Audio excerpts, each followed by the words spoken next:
کندهار ښار ته ځانګړې داخلېدونکې دروازه جوړیږي. د کندهار د امان ولسوالۍ کې د کابل کندهار پر لویه لار ښار ته د ننوتلو دروازه جوړیږي چې 22 میلیونه افغانۍ لګښت به پرې راشي. دغه دروازه د کندهار ښاروالۍ او یو ځایي سوداګر له لوري په ګډه جوړیږي. د کندهار کابل پر لویه لار د کندهار د امان ولسوالۍ کې د ښاروالۍ لخوا ښار ته د ننوتلو لپاره یو لویه او پراخه دروازه جوړیږي. د کندهار ښاروال د یادې دروازې د چارو پرانیستې پر مهال وویل دروازه د ښاروالۍ او یو سوداګر لخوا د 22 میلیونه افغانیو په لګښت جوړیږي.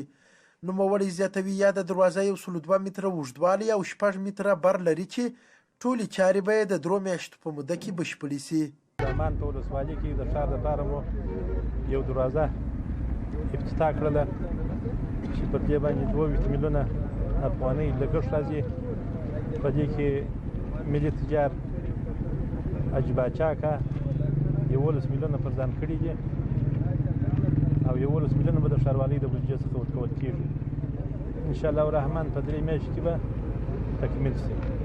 نو دا دروازه چې د اوږدوالی 100 متره دی، بر یې 6 متره دی او همدارنګه پر 8 متره جاده باندې جوړیږي چې خپل ګلدان او په ضمن کې چې کله جوړ شي نو په ضمن کې به دا یو تفریحي ساحه هم وي. په ورته وخت کې د کندهار اوسیدونکي او موټر چلونکي د دغه ولایت د ښاروالۍ د وروستیو فعالیتونو هرکلی او ستاینه کوي چې ښار ته د ننوتلو لپاره دروازه جوړوي او په دې سره د امنیت ترڅنګ ښار ته د ننوتلو پر مهال خلکو ته مثبت انځور ورکوي. خلک کندهار ښار ته د نورو خواو داخلېدونکو لارو کې هم د دروازو جوړولو غوښتنه کوي. په دې ډېر خوشحالي ورور د ملک آبادي ده. بس کندهار ښار به باندې ښایسته وي. هر سړی چې راځي دلته به ویني چې دا کندهار دروازه ده او د ملک آبادي ده. په دې موږ ډېر خوشحاله باید وشي. و دا چې د ښار نور برخو ته مو ورکړي موږ په دې ډېر خوشحاله کېږو. دا زموږ علاقه ده، زموږ سیمه ده، موږ د دغه ولسوالۍ اوس دا د ښار نایره ته راورسېدل ډېر خوشحاله یو الحمدلله. بس نو چې دلته دا ښار ته ډېره ښایسته ښکلا ورکوي باید نورې دروازې هم دغسې جوړې شي. دا خو نو ډېر ښه کار دی. د ښار دروازه ده په ټول ولایتو کې دروازې ستا خو کندهار یې نه لري.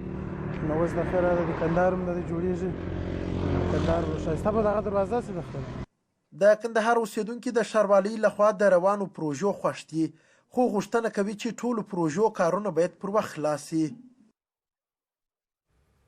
څو لنډ خبرونه زما همکار وړاندې کوي.